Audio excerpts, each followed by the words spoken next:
حاشا جنابك. واعتذر للمشاهدين الكرام، العائلتين مو بس الشخص، العائلتين، الرأس العائلة ما عنده قيمة، اثنيناتهم ما عندهم قيمة لا سامح الله، حاشا وحاشا جمهور نعالة إذا ما عندهم أي شيء ما يسوون إجراءات عليه.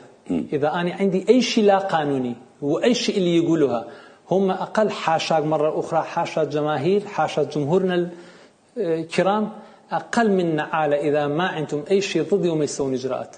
أنا ما عندي من بيهم وما أخاف منهم، ما عندي أي شيء.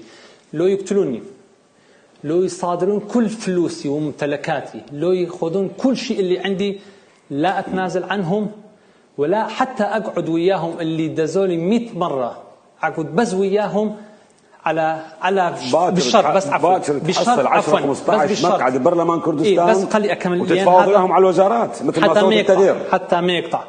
بالشرط ما أقعد وياهم، بالشرط إنه أتنازل عن المبادئ وعن الناس. واللي قلته نعم، كان عندنا مقاعد للمعلومات جنابك، المقاعد بالبرلمان العراق مو 9 كان 16، بس إحنا ما كنا مهيئين له وما كان عندنا مرشحين. لو كان مرشحين 16